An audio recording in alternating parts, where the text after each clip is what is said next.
Le ministre Kone Katina, dans cette petite vidéo, va déconstruire le RHDP. La réconciliation n'est pas encore faite, d'après le ministre Kone Katina. La réconciliation est faite au sein du RHDP, ancien RDR. Eux, ils sont réconciliés parce qu'ils ont porté les armes pendant 20 ans pour avoir ce qu'ils devaient avoir. Ils ont tué pour ça. Aujourd'hui, ils sont au pouvoir. Du coup, comme ils sont au pouvoir, ils sont réconciliés. Quand ils étaient dans l'opposition, ils n'étaient jamais réconciliés. Aujourd'hui, ils sont réconciliés. Et pourtant, aujourd'hui, ils continuent à exclure des gens dans les listes électorales. Aujourd'hui, ils continuent à exiler les gens dans les listes électorales. En réalité, qu'est-ce que le président Babo a fait à Ouattara? Soro Guillaume a fait tout le mal du monde au président Babo Laurent. C'est Babo qui devait se comporter de la sorte avec Soro, pas Ouattara. Mais regardez comment Ouattara est en train de traiter même son ancien ami. Si Ouattara traite son ancien ami comme ça, imaginez ceux qui n'ont jamais été d'accord avec lui, comment il les traite. Qu'est-ce que Soro a fait à Ouattara? Rien du tout. Il a juste dit qu'il n'était plus d'accord avec lui. Donc s'il fait ça à son ancien allié Dieu, qu'est-ce qu'il va faire à ceux qui n'ont jamais été ses alliés? Et eux, ils se permettent de dire qu'ils sont réconciliés. Ils se permettent de dire que tout va bien. Et qu'aujourd'hui, tout va bien. Donc, le ministre Kone Katina tenait d'abord à rappeler aux journalistes et à ceux qui gouvernent la Côte d'Ivoire actuellement que le PPACI n'est pas réconcilié. Le PPACI n'est pas réconcilié. Il est important de le savoir que le PPACI n'est pas réconcilié. C'est un parti qui est en alerte. La réconciliation ne va pas dans un sens. Et vous dire qu'on est réconcilié, c'est être hypocrite. Ou alors, c'est marcher sur une bombe à retardement. Il faut reconnaître que la réconciliation n'est pas effective et tout mettre en œuvre pour que la véritable réconciliation prenne donc maintenant la place sur cette réconciliation d'un camp qui est aujourd'hui au pouvoir et estime que toutes les difficultés des autres ne servent à rien. La team, écoutons le ministre Kone Katina, porte-parole du PPAC. On n'est pas les commander. On allait dire au président, au premier ministre, que en tant que la première responsable, c'est toi qui as initié le dialogue politique. Le dialogue politique visait à taire toutes les poches de conflits possibles dans notre pays. Mais ce que vous avez de commencer là. Parce que quand on lui demande, il dit que ce n'est pas lui, hein, qu'il y a un problème politique. Et que lui, il a écrit sur moi, les noms là. Il a écrit au ministre de l'Intérieur, Vagondo était là. Bon, lui, Tibet a écrit. Et tu dis que toi, tu n'as reçu qu'il y a encore combien 23 000 morts. Non? Je ne sais plus combien de choses. Et ainsi de suite. Donc, ce sont ses responsabilités. Je pense qu'on s'est parlé, on a rougi les yeux, je crois qu'on s'est compris. La CEI, en tout cas, elle était heureuse. Hein?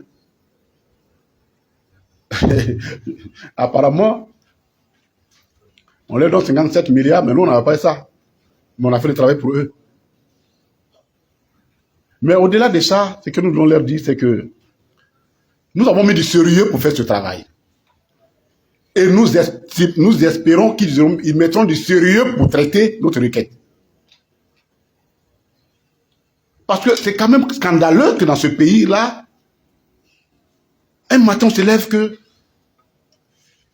il y a 2 millions de nos compatriotes qui n'ont pas de papa et de maman. Oh, quand même.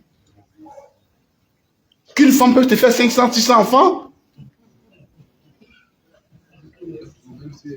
J'ai vu, il y a une de nos camarades là, Ipounon, qui a fait quelque part, j'ai vu quelque part, elle appelle ça dans notre dame de la fertilité. On a mis du sérieux. Le président Laurent Gbagbo a eu le nez creux, comme toujours, le compas dans l'œil, quand il a dit qu'il fallait créer SAFE. Au début, ils ont dit non, non, non, non, non, non. Et vous avez compris les réactions. Au début, ah non, non, non, ça, le président Laurent Gbagbo cherche pas là. On leur a dit, voyez-vous, je crois qu'on va pas revenir d'ici, mais j'avais dit ici, moi je suis dans mon village, mes enfants meurent tous les jours. J'ai dit, je vais chercher quelqu'un pour m'envoyer un médicament pour ne plus que mes enfants meurent. Toi, tu te dis que non, je cherche pas là. C'est toi qui tues mes enfants. C'est toi qui tues mes enfants. Et c'est quand ils pensaient que c'était une association de plus qu'on avait créée pour la propagande. Mais on leur a donné ça. Chiffre à l'appui. Et c'est les 2 millions là, on n'a pas, c'est nominatif. On s'est écrit, connaît Katina Jussin, il n'a pas de papa, il n'a pas de maman. Quand, on leur a donné. Ou bien ils sont tous nés en 1900. 1er janvier 1900. Donc, en tout cas, ils semblaient heureux qu'on ait fait le travail à leur place. Voilà. Oui.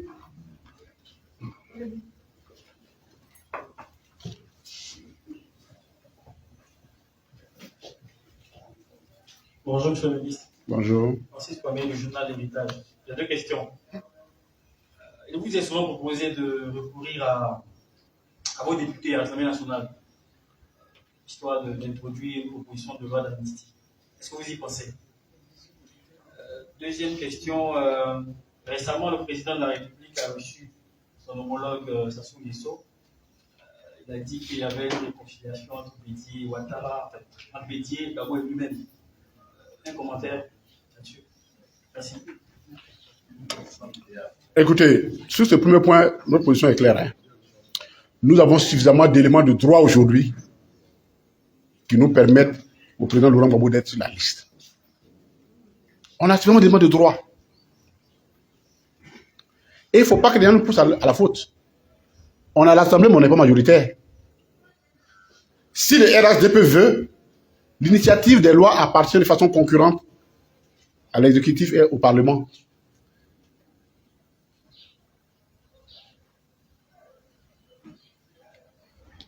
S'ils sont sérieux, alors que le président de la République, comme il a pris une ordonnance en 2016, puisse prendre l'initiative de la loi, du projet de loi. Ce petit jeu-là, on n'est pas dedans. Nous avons une décision de justice qui dit d'écrire le nom du président Laurent Gbagbo sur les choses. C'est suffisant pour nous. C'est suffisant pour nous. Si maintenant, ils estiment qu'ils veulent qu'on sorte par chose et qu'ils ne veulent pas une loi d'amnistie, une autre loi d'amnistie, c'est à eux. L'initiative leur appartient. Nous avons suffisamment d'éléments de preuve qui prouvent que le président doit être sur la liste électorale. Ceux qui disent qu'ils sont de mauvaise foi. Oui, dans ce pays-là,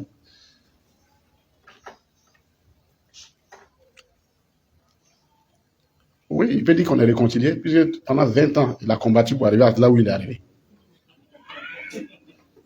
Donc, c'est sa finalité. Et il peut être qu'on est réconcilié. Tu vois, les gens jouent avec l'expression, quoi, les mots.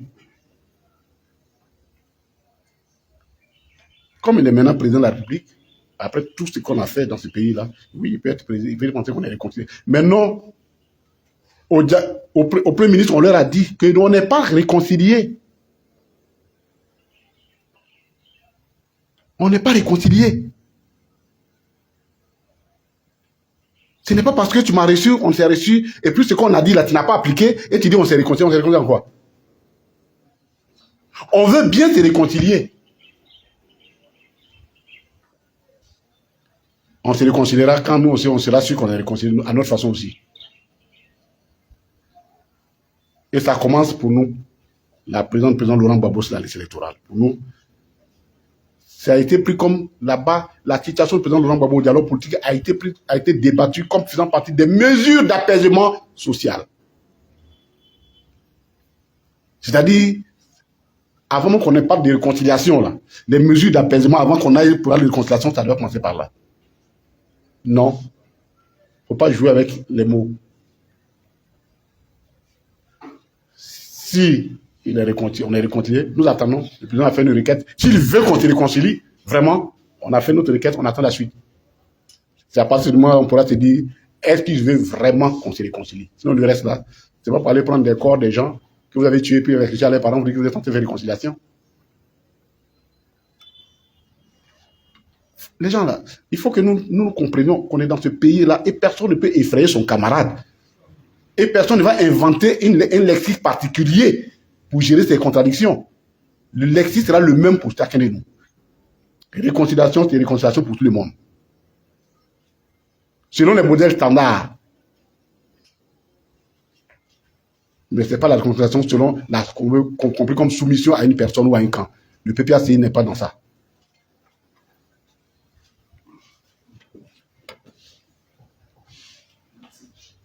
Je suis Cardinal Naïf du quotidien Le Temps. Il est clair que cette liste est écrite par tous.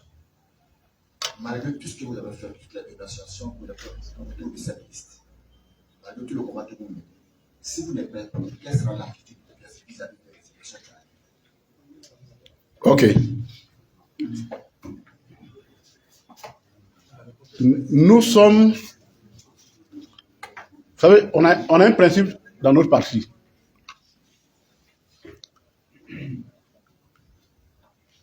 Je n'aime pas beaucoup les signes négatifs. Nous n'aimons pas les signes négatifs. Un parti politique se détermine, c'est-à-dire nous avons une logique qui nous a animés depuis le temps. Hein. Quand on nous dit, ah oui, est-ce que le président Laurent Gbagbo, est-ce qu'il va venir? Je dis, nous, on ne se pose pas la question, est-ce qu'il va venir dans ces pays? Le président Laurent Gbagbo doit venir de la CPI. Et c'est ça qui nous a animés pendant 10 ans de combat. C'est que les gens croyaient qu'on n'allait pas y arriver, on est arrivé.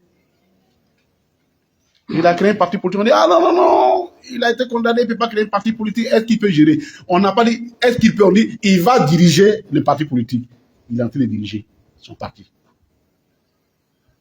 Votre question, c'est la même réponse. On ne se pose même pas la question, est-ce que le président Laurent Gbagbo ne sera pas... Non. On fera tout pour que le président Laurent Gbagbo soit sur la liste électorale. C'est tout simplement que ça. Ouais. Dans nos pays, contributeur à Opéra News, monsieur le ministre, j'étais dans le lot du bois le week-end passé. J'ai assisté à des séances d'explication conformément aux missions que le parti a dépêchées sur le terrain, samedi à Lakota, ensuite dimanche à Divo. Dans le lot du bois, c'est quand on écoute les populations, il y a une compte de choc après cette décision d'assurer concernant le président Gbagbo. Mais en même temps, il y a une préoccupation relative aux élections. Donc les populations sont divisées entre ils ne savent pas quelle approche il faut avoir entre faire la pré-campagne et puis mener le combat depuis dans le Laurent Gbagbo. Alors qu'est-ce qu'il faut leur penser? Mais la bataille du président Laurent Gbagbo, c'est déjà la pré-campagne. C'est un sujet mobilisateur. Et c'est quoi la campagne? C'est de mobiliser les gens pour leur parler, dire je vais faire ça. Nous, on cherchait quel serait le sujet de campagne, mais ils nous l'ont donné. Ils nous l'ont prêté, vraiment gratuitement. Parce qu'en Côte d'Ivoire, là, quand il dit venez, je vais parler de Laurent Gbagbo, même les malades viennent. Ceux qui n'écoutent jamais le discours politique, ils viennent. Donc c'est l'occasion qui est donnée. Non, nous faisons les deux à la fois. Nous faisons les deux à la fois. Et le sujet du président Laurent Gbagbo, là, pour nous, c'est un sujet mobilisateur. Et ces missions-là, vous avez bien vu comment elles ont été organisées. D'ailleurs, le secrétaire général a bien organisé ces missions en les confiant aux candidats eux-mêmes dans les localités, à l'équipe de candidats dans les localités. Ce n'est pas gratuit, ce n'est pas anodin. Nous sommes en pré-campagne. Et notre mot d'ordre est simple. C'est 2025. Eux, ils regardent 2025. Mais nous, on est déjà là-bas, 2025, on les attend. Parce que tout ça là, dans la réalité, tout ce qu'ils font là, c'est rien, hein? C'est 2025 qui les inquiète. Mais nous, on est déjà là-bas, on vous attend. Et on attend là-bas le président Laurent Gbagbo. Non, parce que sérieusement, ce pays-là, il faut qu'une fois pour toutes, on finisse avec ça. On finisse avec ça. Autre chose? Bon, merci beaucoup. Je suis fondé de croire que c'est bon, il n'y a plus de questions. Monsieur le ministre, oui, merci. Vous avez suffisamment présenté le dossier, vous avez insisté, la pédagogie est passée. Oui. Vous l'avez dit, pour que dans ce pays, nul n'en ignore. Tout à fait. Quel est votre mot de fin? Merci. Il y a une chemise chaude dans la voiture. Vous m'envoyez. J'ai oublié de vous présenter cette chemise-là. Je vais terminer par là. Je me suis présenté. Parce que l'histoire de la BCAO, là, on ne peut pas s'amuser avec ça. Parce qu'elle doit être jointe au document qu'on va vous tourner. La chemin, il y a dedans la convention que l'État de Côte d'Ivoire a signée avec la BCAO. Convention signée d'un côté par Charles Dibi, représentant l'État de Côte d'Ivoire. De l'autre côté, Dakouri Henri Tablé, gouverneur de la BCAO. Et cette convention, la voici. Je vous le copie. Convention relative au remboursement des encaisses agentes de la BCAO de Bouaké, Man et Korogo entre la République de Côte d'Ivoire et la Banque africaine des États d'Afrique de l'Ouest.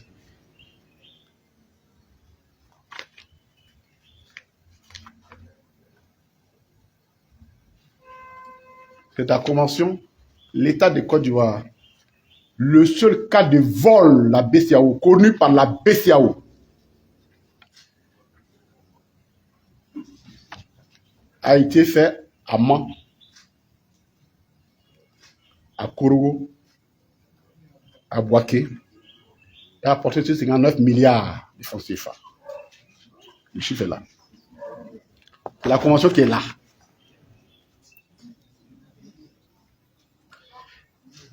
Et selon les textes de la BCAO, l'État de Côte d'Ivoire a décidé de prendre en charge et a décidé de payer 6 milliards par an jusqu'à épuisement des 59 milliards. Donc voici des gens. Voyez-vous comment parfois la malice va à un niveau exceptionnel. Qui volent la banque centrale. Et le président Laurent Gbagbo dit, OK, les engagements vis-à-vis de la BCAO, l'État de Côte d'Ivoire prend. Et l'argent que le président Laurent Gbagbo utilise maintenant pour payer les fonctionnaires, pour payer les charges de l'État en 2011, eux, ils viennent déclarer ça comme vol. Et ils veulent que le président Gbagbo devienne le voleur pour régulariser leurs comptes. C'est dans l'opposition, ils ont volé. Et le gouvernement prend. Cette fois-ci, il dit qu'ils ont pris l'argent pour payer les salaires. On ne sait pas quel salaire il s'agit. Ça aussi, ils prennent et ils demandent au président Laurent Gbagbo n'a qu'à payer pour eux. Donc, la seule convention qui existe entre la BCAO et l'État de Côte d'Ivoire concernant un quelconque braquage ou vol de la BCAO, c'est cette convention.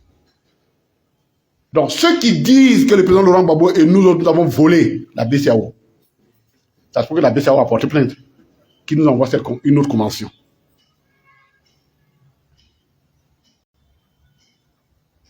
Ça a été signé le gouverneur Philippe Henri Dakouri Tablé. Voilà. Ça a été fait le 4/12 2008. Pour l'État de Côte d'Ivoire, le ministre de l'économie et des finances, Charles Dibi.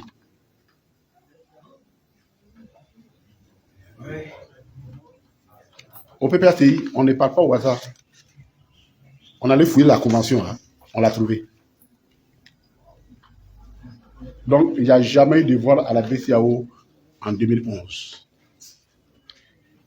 Et on n'acceptera jamais que politiquement et moralement, des gens s'acceptent pour vouloir salir l'honorabilité, la dignité de quelqu'un qui a consacré toute sa vie pour se battre pour la liberté et pour le respect de l'intégrité de l'homme.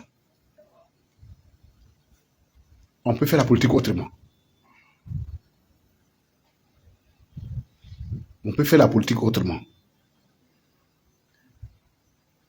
Et à force de concentrer sur le président Laurent Gbagbo, le pays brûle, ils ne s'en rendent même pas compte.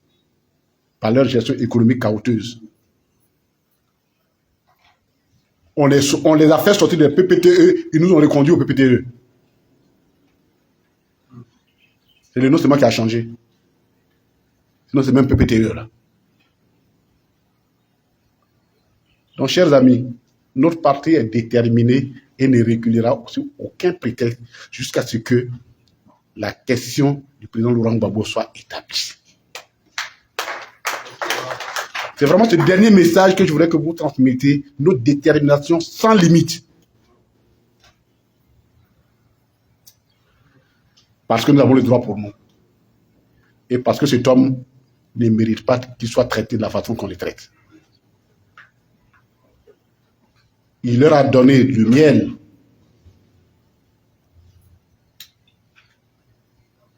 Il leur a tout donné. S'il ne peut pas lui donner de l'eau, on refusera qu'on lui donne du vinaigre. Parce que lui aussi, il a des enfants, il a des parents, il a une grande famille idéologique et il n'est pas seul. Et je crois que c'est hasardeux de penser qu'on peut le manipuler comme une petite demoiselle sur une piste de danse. Ça ne marchera pas. Merci beaucoup. Merci, monsieur le ministre. Au PPACI, on oppose la justification par l'absurde. Quand vous finissez d'écouter le ministre, nous sommes d'accord que dans ces questions, il est clair. Premièrement, je reviens sur ceux qui demandent aux députés de l'opposition, surtout du PPACI, d'introduire une demande de loi d'amnistie. Vous demandez de faire ça tout en sachant que le RDP a la majorité parlementaire. Vous savez très bien que c'est une erreur si jamais le PPACI se plie à ce genre de jeu farfelu. C'est-à-dire si le PPACI, de manière consciente, porte vraiment cette loi-là et part déposer à l'Assemblée nationale, qu'est-ce qu'ils seront en train de faire? Ils seront en train de légitimer toute la démarche d'Alassane Ouattara. Pourtant, il ne faut pas la légitimer. Parce que si vous faites ça, à l'Assemblée, ils vont refuser. Et qu'est-ce que vous allez dire encore? Vous ne pourriez plus rien faire. Et pourtant, le président Laurent Gbagbo a pu acquérir ses droits de manière légale. Et les droits ne sont pas négociables. Lui ne demande pas l'amnistie. C'est à eux de voir ce qu'ils vont faire. Mais ce qu'il demande, c'est de voir son nom introduit dans la liste électorale. Parce que tous les droits qu'il a ne peuvent pas lui permettre de voir son nom retiré. Vous allez mettre son nom d'une manière ou d'une autre. C'est vous qui devez chercher la façon dont vous allez faire. La façon dont vous êtes capable de chercher des manières bizarres pour retirer le nom. Vous allez chercher encore des manières pour remettre le nom. Mais vouloir demander au PPACI de partir introduire une demande de loi d'amnistie, eh ben non, c'est se tirer une balle dans le pied. Heureusement que le PPACI n'a que des fins politiciens qui maîtrisent la politique en profondeur et donc ne peuvent jamais commettre ce genre d'acte-là. Parce que ceux qui viennent même pour dire ce genre de truc-là, ils ne sont pas des journalistes simples, ce sont des envoyés. Ce sont des envoyés, on veut les pousser à pousser le PPACI à l'erreur. Mais faire ça sera une erreur de débutant. Ce n'est pas possible. Toute la légitimité demande que le nom de Gbagbo soit dans la liste électorale. Donc vous allez mettre le nom tôt ou tard, que vous le voulez ou que vous ne le voulez pas. Cette réalité va vous rattraper. Mais si le président lui-même se lève de manière volontaire et pas vous demander pardon pour mettre le nom là, c'est-à-dire parce que partir, trouver les députés d'Alassane Ouattara, leur dire s'il vous plaît, mettons-nous ensemble pour demander l'admission et qu'eux ils ont validé ou bien ils ont refusé, ce serait vous tirer une balle dans le pied. Donc, il ne faut plus entrer dans ce style de sujet-là, c'est mort. Maintenant, parlons de réconciliation en Côte d'Ivoire. Celui qui doit imposer la réconciliation, c'est le président de la République, parce que c'est lui qui gouverne. C'est lui qui a toutes les institutions entre sa main, c'est lui qui a l'armée. Et c'est donc lui qui doit mettre un système en marche pour montrer qu'il veut la réconciliation. Mais est-ce que quelqu'un qui veut la réconciliation commence à exclure les gens? Non. Celui qui veut la réconciliation ne va pas exclure les gens. Quand on veut la réconciliation, on n'exclut pas un candidat. On prend tous les candidats et on avance avec eux. Mais lui, il a décidé d'exclure le président Gbagbo, d'exclure M. Soro Guillaume. Même si je suis contre lui, le président Laurent Gbagbo l'a toujours dit, il faut respecter les droits des citoyens. Ce que la loi dit, c'est ce que vous devez respecter. Vous pouvez être d'accord avec quelqu'un ou pas du tout. Si la loi dit que lui, il a tel droit, respectez cela. Ce n'est pas vous qui décidez, c'est la loi. Parce que le président de la République, même s'il est le garant de la Constitution, n'est pas celui-là qui décide de faire de la loi comme il veut. La loi lui donne l'ordre de faire un mandat renouvelable une fois, il doit respecter ça. Ouattara n'a jamais rien respecté. Donc les démarches de Ouattara démontrent qu'il n'a jamais voulu la réconciliation. 2025 arrive. S'il veut aujourd'hui apaiser les gens, qui commence à remettre le nom du président Laurent Gbagbo dans la liste électorale, qui commence à remettre le nom des gens qu'il a exclus dans la liste électorale, qu'il arrête des poursuites farfelues, qu'il libère tous les prisonniers politiques. Où est Peter 007? La question reste posée. La team, vous avez écouté. À vous de me dire ce que vous pensez.